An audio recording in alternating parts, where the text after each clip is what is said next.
The emergency room of St. Mary's Medical Center in Riverside, Colorado, was busy that Tuesday morning. Patients in various states of distress moved through the hallways. Doctors and nurses hurried between rooms. The fluorescent lights hummed overhead with that peculiar hospital brightness that made everything feel urgent, even when it wasn't. It was here that Sarah Chen began her first shift, and it was here that everyone decided they already knew exactly who she was. Sarah stood at the main desk, adjusting her new scrubs. They were navy blue with small white pinstripes, the color she'd chosen carefully before moving to Riverside. She was 34 years old, with short dark hair pulled back in a practical ponytail, and a lean, muscular frame that suggested she'd spent years doing something other than pushing a desk. Her eyes were a striking brown, alert and calm. She moved with precision, each gesture economical and purposeful. Anyone watching might have noticed this about her. Most people didn't watch that carefully. "You're the new hire." A woman's voice cut through the ambient noise of the ER. She was standing with her hands on her hips. This was Patricia Ortiz, the head nurse of the morning shift, a woman who had worked at St. Mary's for nearly 20 years and believed she understood how the hospital functioned better than anyone else. Patricia was in her early 50s, with graying hair and a face lined by decades of double shifts and difficult decisions. She looked Sarah up and down with the expression of someone evaluating a suspicious package that had arrived at their door.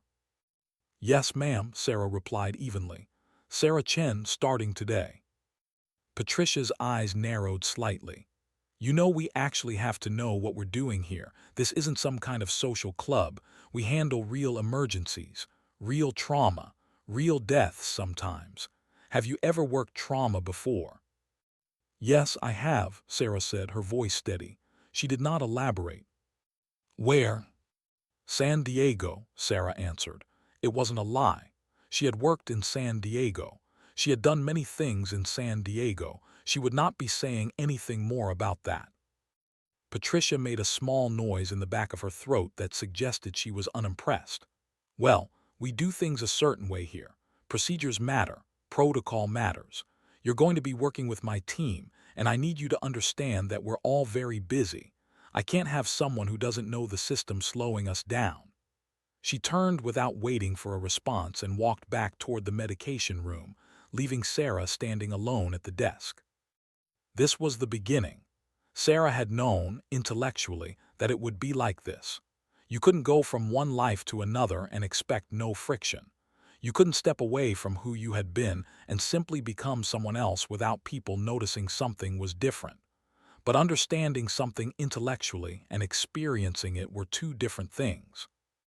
Over the next few weeks, Sarah learned the rhythms of St. Mary's.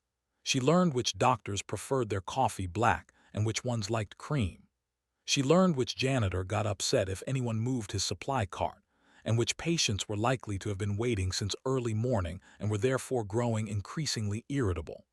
She learned that the CT scanner sometimes made a grinding noise before it worked properly, and that if you waited for it to finish that grinding, it would actually function fine. She learned these things carefully, quietly, without drawing any attention to herself.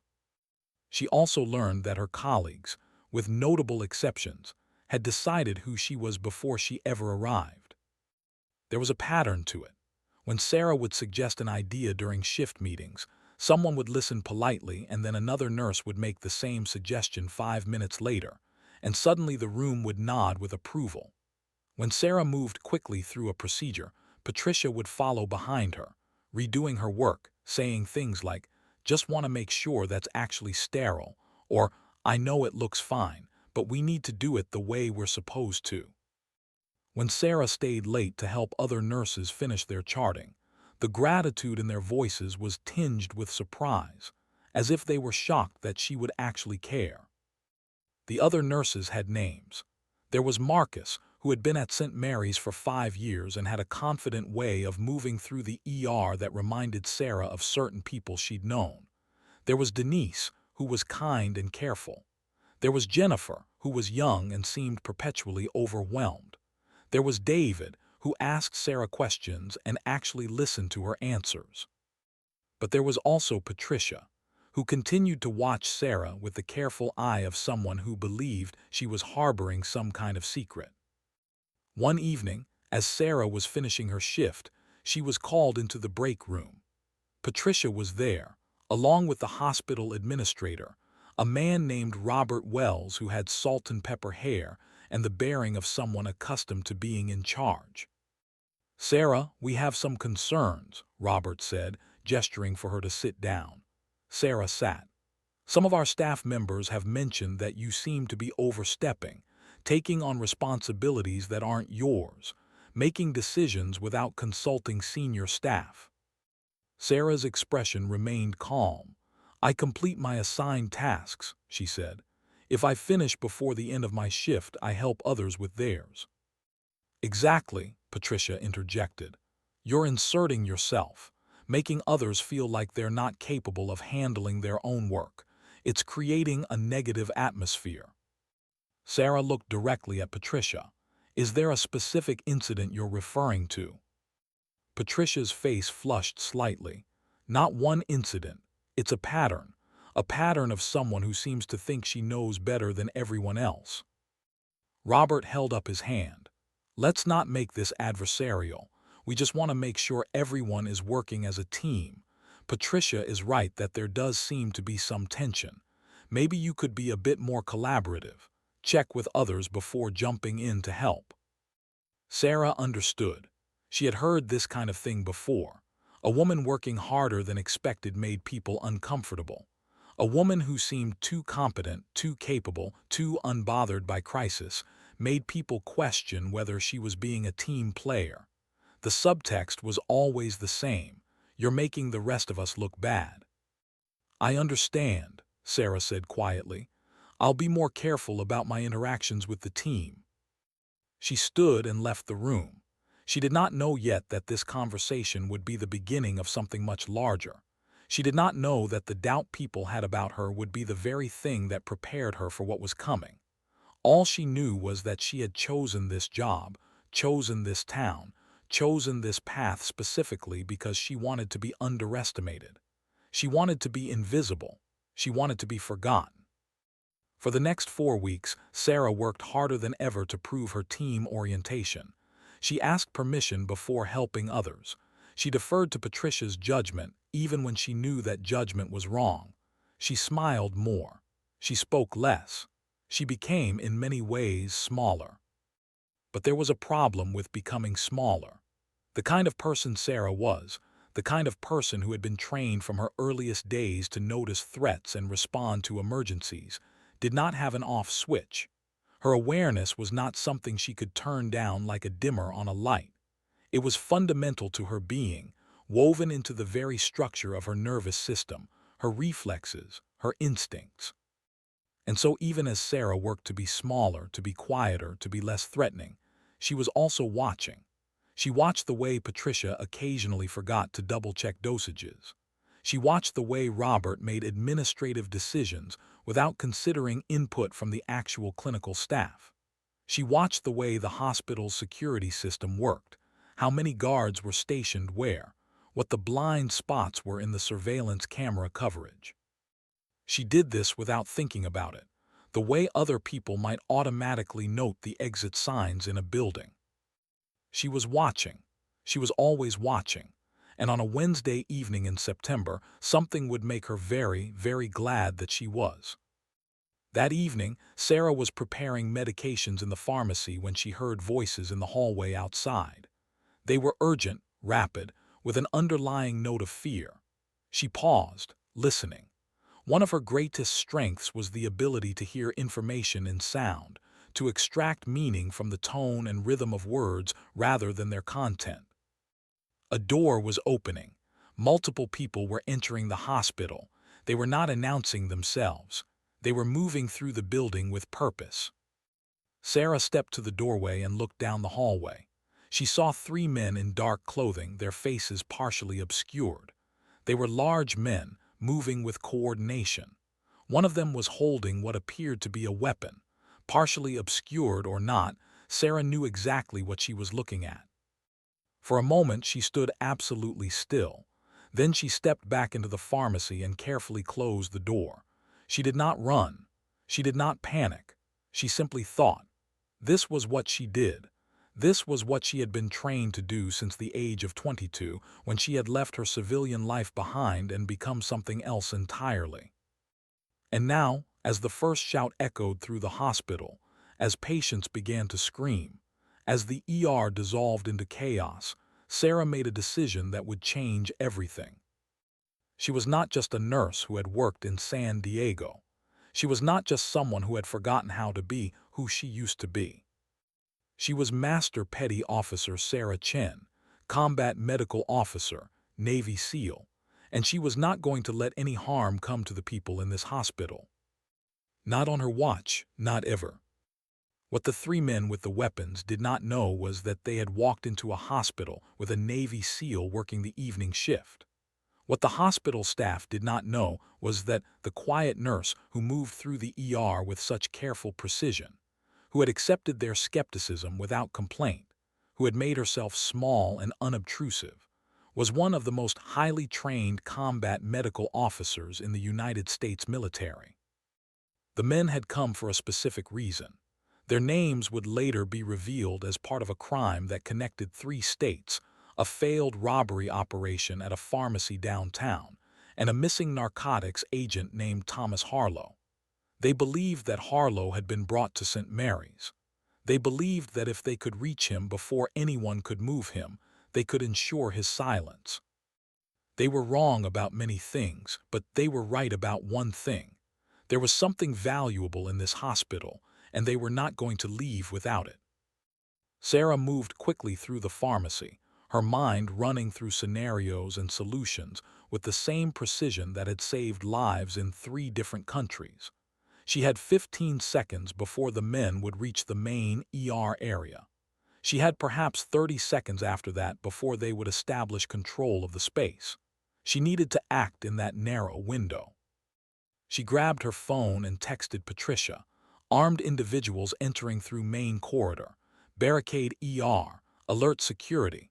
Move patients. She did not wait for a response. She locked the pharmacy door and moved to the supply room in the back. She knew from her weeks of careful observation that this room had a secondary exit that led to the back hallway. She knew where the manual override for the emergency doors was located.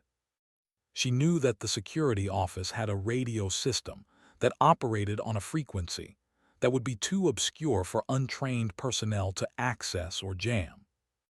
What she did not know was whether she could do this without anyone getting hurt. What she did not know was whether her presence as a SEAL would help or harm the situation. What she did not know was whether revealing herself would make things better or infinitely worse. She had 5 seconds to decide. She decided. Sarah moved through the secondary exit and into the back hallway. She found the security override panel and opened it, using the maintenance code she had memorized from an information sheet she'd seen posted in the equipment closet. Her hands did not shake. Her breathing remained steady. This was what training was for. This was the moment that all those years of preparation, all those scenarios, all those midnight runs and exhausting exercises had been building toward. She was not afraid. She was instead absolutely certain. She was a Master Petty Officer with 12 years of active service. She had trained men who went on to become some of the most respected operators in the military. She had served in theaters where the noise of gunfire was so common that silence felt strange. She had lost friends. She had held dying people in her arms. This moment, as terrifying as it was for everyone around her, was something she understood on a cellular level. She used the override to lock down the main ER entrance without activating any alarms. Then she used the security system to redirect the intruders toward the administrative wing, triggering a series of automated warnings that would send them away from the patients. It was not a perfect solution.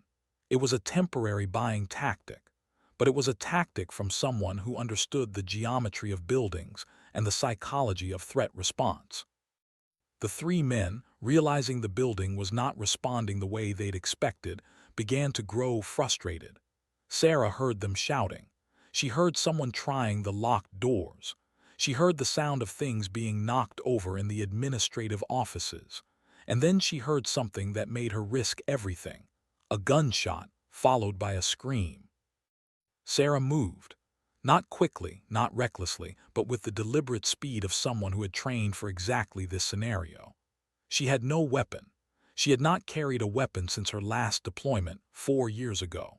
But there was a fire extinguisher mounted on the wall of the back hallway, and she had learned a very long time ago that anything could be a weapon if you understood how to use it. She pulled the extinguisher from its mounting and approached the administrative wing. She could see through a partially open door that one of the men was standing over someone who had collapsed. The man's weapon was raised, his attention focused on his task. He did not hear her approach. Sarah used the fire extinguisher with the same precision she would use in delivering any medical intervention. The impact was immediate and overwhelming. The man dropped. The weapon fell from his hand. She did not stop to see if he was conscious. She moved forward into the room. On the floor was David, one of the hospital administrators, clutching a wound in his shoulder. Above him stood a second man, weapon still in hand, his expression one of surprise. "Step away from him," Sarah said. Her voice was utterly calm. The man turned the weapon toward her, and in that moment something shifted in his expression. He was looking at a woman in hospital scrubs, but something in the way she moved, the way she held herself, the absolute absence of fear in her eyes, told him that she was not an ordinary nurse. "I don't want to shoot anyone," he said, but his hands were shaking. "Then don't," Sarah replied. "Lower the weapon, step back. This doesn't have to go further." For a moment there was a pause. Sarah could see the calculation happening behind his eyes. Could he shoot her? Yes. But something in her bearing suggested that the outcome would not be what he expected. It would not be an ordinary shooting. It would be something else entirely. He lowered the weapon. Sarah moved toward him with controlled precision, disarmed him without inflicting unnecessary harm, and secured him against the wall. Then she turned to David, assessed his wounds with the clinical eye of someone who had done this thousands of times, and began to work. Gunshot wounds required immediate intervention. Blood needed to be controlled. Vital signs needed to be monitored. This was the part of her life that she had never actually left behind, no matter how hard she tried. The third man, alerted by the sound of commotion, appeared in the doorway. Sarah was bent over David, her hands working efficiently, her focus absolute. The man raised his weapon. And that was when the security guard arrived.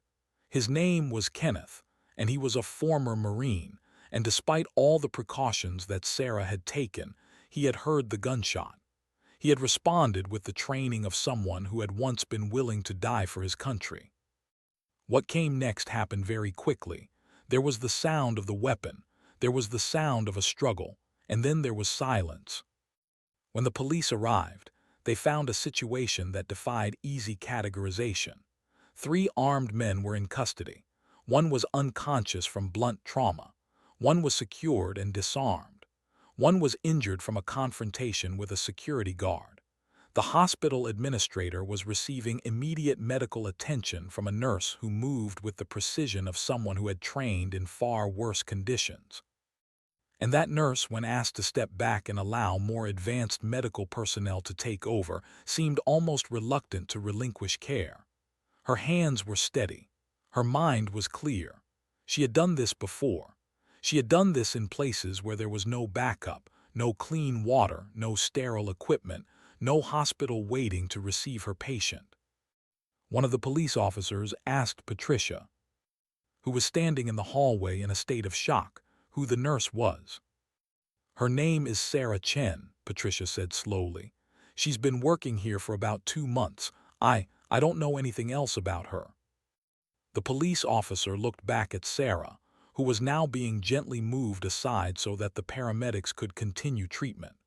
She did not seem bothered by this. She seemed instead to be scanning the room, assessing secondary threats, confirming that everyone was accounted for. "I think," the officer said quietly, "you might know a little bit more than you think." What happened next was not something that anyone had predicted or planned for. The story of what had occurred in the hospital spread through Riverside like water through sand. By the next morning, every news outlet in Colorado was covering the incident. By the next afternoon, national news stations were picking it up. By the next day, the story had reached the ears of military reporters who began to ask questions that made very little sense to the civilian journalists covering the event. Someone had noticed something odd in the police reports. The way Sarah had responded to the armed intruders suggested training. The way she had disarmed the second man suggested experience.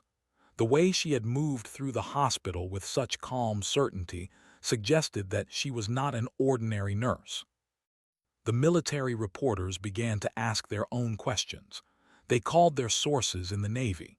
They made phone calls to the Naval Special Warfare Command. And what they found was a story that fit perfectly beneath the story that the civilian journalists were already telling.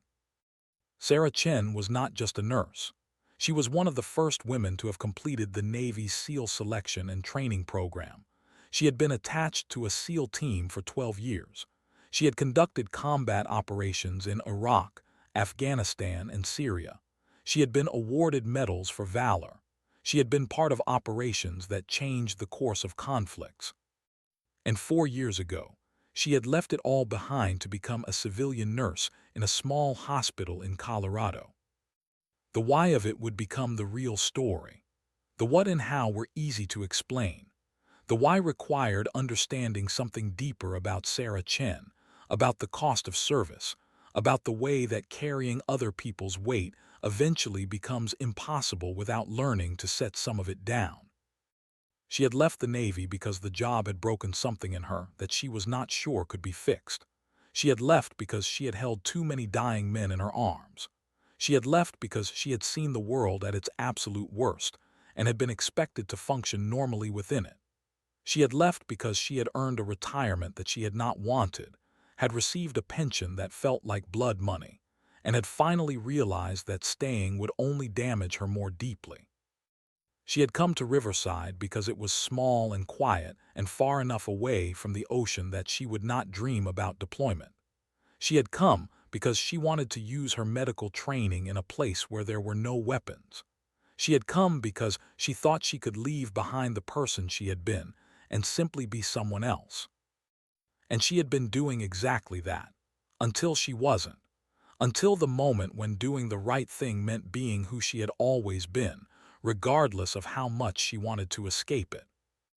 Within 48 hours of the story going public, Sarah was besieged. Reporters called her. News teams staked out her apartment building.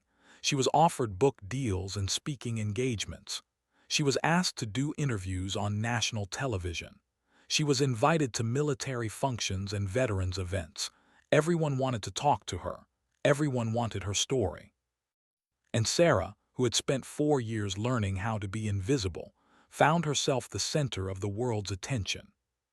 She did not give interviews. She did not return phone calls. She went to her apartment and did not emerge for 3 days. She stopped coming to work at St. Mary's. The hospital administration, in the wake of the incident, gave her an indefinite leave of absence, citing emotional trauma. But that was not the reason she was not coming to work. She was not coming because she could not face what she knew would be there: the pity, the awe, the fundamental change in how people perceived her. Patricia would no longer think she was overstepping. Now Patricia would think that Sarah was essentially a warrior playing a nurse. And the truth was somewhere in the middle, and that middle ground was where Sarah was having the hardest time existing. On the 4th day of her isolation, there was a knock on her apartment door. Sarah did not answer it. The knock came again, more insistent. She still did not answer. And then a voice muffled through the door. "I know you're in there. Open the door, Chief." Sarah froze. No one called her Chief anymore. That was a rank, a title, a designation from another life. She opened the door to find Patricia standing in the hallway, holding 2 cups of coffee and looking absolutely determined. "What are you doing here?" Sarah asked. "I'm coming in," Patricia said, pushing past her into the apartment. And then you're going to tell me everything." They sat in Sarah's small living room. Patricia did not seem bothered by the closed curtains or the empty food containers on the coffee table. She simply sat and drank her coffee and waited.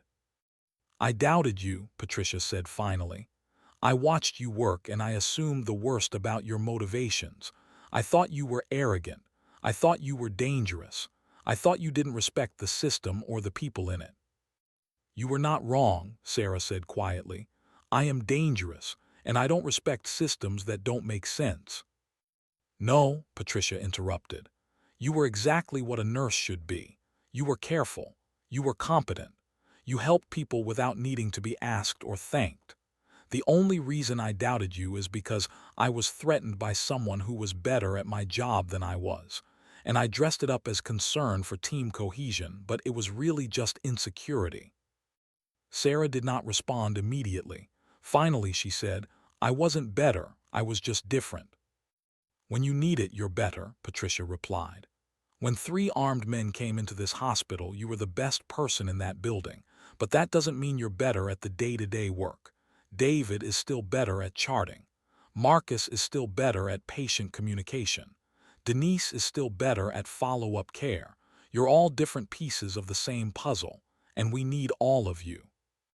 "I don't want to be needed because I'm a SEAL," Sarah said. "I want to be needed because I'm a good nurse." "You're both," Patricia said simply. "And that doesn't make you less of a nurse. It makes you a nurse who happens to have been trained to handle extreme situations. Those skills don't disappear. They don't make the basic skills you have invalid. They just mean that you're equipped for things that most of us aren't." Patricia stood to leave. At the door, she paused. "The hospital wants you back. David wants you back. I want you back. Not because you saved us, though you did, but because you're part of the team and we're better with you in it." After Patricia left, Sarah sat alone in her apartment and did something she had not allowed herself to do in 4 years. She cried.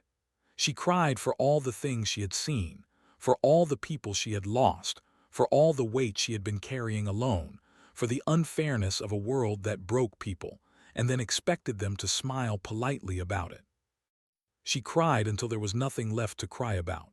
And then she showered, got dressed, and began making phone calls. The first call was to the hospital. She told the administrator that she would be returning to work on Monday. The second call was to a trauma therapist who specialized in military-related PTSD. The third call was to her former commanding officer, asking him to stop screening the calls from her mother. And then she opened her curtains and let the light back in. Sarah returned to St. Mary's on a Monday morning in late September. She walked into the hospital expecting to see headlines and cameras and reporters waiting. Instead, she saw the ER functioning normally. Patients were being seen. Doctors were reviewing charts. Nurses were doing their jobs. The chaos that had filled the media coverage for the past week seemed to have receded into the background of the hospital's ordinary operations. Patricia saw her first. "You're back," Patricia said, and there was something in her voice that suggested she had been worried Sarah would not actually come. "I'm back," Sarah confirmed, "and I'd like to get to work if that's all right." Patricia nodded. "Welcome home, Chief," she said, and for the first time since Sarah had arrived at the hospital. The words did not sound like a challenge. They sounded like an actual welcome. The work was familiar. The crises were familiar. The rhythms of the ER remained unchanged by what had happened, but something fundamental had shifted, and that shift was not in the building or the systems or the procedures. It was in the people who worked there. They no longer doubted Sarah. But more importantly, Sarah no longer felt she had to prove herself by being invisible. She could acknowledge who she had been and who she was, and those two identities did not have to be in conflict. Weeks passed. The media attention faded, as media attention always does. New stories captured the public's fascination. Sarah's moment of heroism became a story that people told about something that had happened to someone else, a narrative reduced to its most dramatic components. But in the hospital, things had changed permanently. Sarah taught workshops on emergency trauma response. She worked with the hospital to upgrade their security systems. She became an unofficial consultant on crisis management. And she kept working as a nurse, day after day, shift after shift, caring for people who would never know that the woman applying their bandages had once held the lives of world leaders in the balance. One evening, while documenting a patient's care, Marcus sat down next to Sarah at the main desk. "I want to apologize," he said. "I was one of the people who doubted you early on. I made assumptions." "Everyone did," Sarah said simply. "That's not your fault." "No," Marcus said, "but it was my responsibility to question my own assumptions instead of acting on them. That's what I'm apologizing for." Sarah understood. This was what healing looked like. Not grand gestures or public apologies, but quiet acknowledgments that people could be wrong and could choose to be better. "Apology accepted," she said. "Now, did you see the chart for room 4? I think that patient needs a different medication combination." Marcus looked at the chart and nodded. "You're right. I was going to suggest something different, but your approach is better. Should I call the doctor?" "Let's discuss it together," Sarah said, "and then we'll present it as a collaborative suggestion." This was the real victory, not the moment of heroism, not the moment when she had saved lives by drawing on her training, but the moment in the day-to-day work of a hospital when she could be both a SEAL and a nurse, when those identities could coexist peacefully. 6 months after the incident, Sarah received a letter from David, the hospital administrator she had saved. He had recovered from his injuries. He came to work every day with a reminder of that evening in the form of a small scar, but he was alive and functioning. The letter read, "I wanted you to know that I have spent a lot of time thinking about what you did that night. The truth is, you didn't save me because you were a SEAL. You saved me because you are exactly the kind of person that SEALs are trained to be. Someone who runs toward danger instead of away from it. Someone who thinks clearly in crisis. Someone who cares more about protecting others than about protecting themselves. Those qualities don't change whether you're wearing a uniform or scrubs. You saved my life because you're the kind of person who saves lives. Thank you." Sarah kept the letter on her refrigerator next to a photo of her SEAL team from her last deployment. For years, she had kept those two things separate, the warrior and the caregiver. She had thought they were different people, that she had to choose between them. But David's letter helped her understand something that had been true all along. They had never been different people. They had always been the same person, just expressed in different contexts. A month later, Sarah's mother came to visit from San Francisco.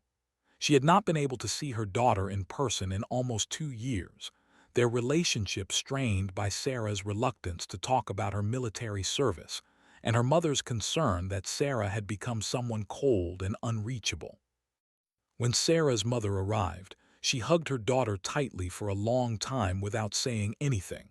When she finally pulled back, there were tears in her eyes. "I read about what you did," her mother said. "I saw the news, and I realized that I had been so worried about losing you to the military that I had failed to see who you really were becoming. Not someone cold, someone brave, someone who runs toward danger, someone who helps. That's the daughter I always knew you were. I'm sorry I doubted." Sarah held her mother and let herself be held. She talked about her service for the first time with real openness. She talked about the people she had worked with, the people she had lost, the way that grief and service had become inseparable. She talked about the reasons she had left, about the weight she had been carrying, about the way that coming to Riverside had been an attempt to set that weight down. And her mother listened without judgment, the way mothers do when they finally understand that their children are not extensions of themselves, but entire people with their own paths to walk. The story of Sarah Chen did not end with the incident at the hospital. It continued, the way all real stories do, in the quiet moments and the daily decisions. It continued in the emergency room of a small hospital in Colorado, where a woman who had once been a Navy SEAL became, without fanfare or particular triumph, exactly who she had always been intended to be. She became someone who could hold both identities, someone who understood that strength does not come from being one thing or another, but from being fully and completely yourself, regardless of who else might doubt or misunderstand. There is a lesson in Sarah Chen's story that extends beyond the dramatic moment of heroism. It is a lesson about the cost of service, about the burden of carrying skills that separate you from ordinary people, about the possibility of finding peace in the acceptance that you cannot always be invisible, and that being seen is not the same as being understood. Sarah was underestimated because she was a woman working in a male-dominated field. She was doubted because her competence made others uncomfortable. She was watched with suspicion because she did not fit the expected profile of who a trauma nurse should be. But she was also, in the end, exactly what was needed, exactly when she was needed, because she had never let the doubt of others change who she actually was. She had been broken by her service, yes. She had been damaged by the weight of responsibility and the trauma of loss. But she had not been broken in the way that destroys. She had been broken in the way that only real things can be broken, by being asked to carry more than anyone should have to carry alone. And when the moment came to use all the skills she had tried to leave behind, she discovered that some things cannot be left behind. Some things are part of you so fundamentally that they become as invisible as your own heartbeat, as essential as your breath. Sarah Chen was a Navy SEAL, and she was a nurse, and she was a daughter, and she was a colleague who cared about doing things right. She was all of these things, and none of them had to be sacrificed for the others to exist. In the end, the greatest victory was not the moment when she saved David or neutralized the threat or protected her colleagues. The greatest victory was much quieter than that. It was the morning when she walked into the hospital and no longer felt the need to be anyone other than exactly who she was. It was the day when her past and her present finally stopped fighting each other and began to work as one unified whole.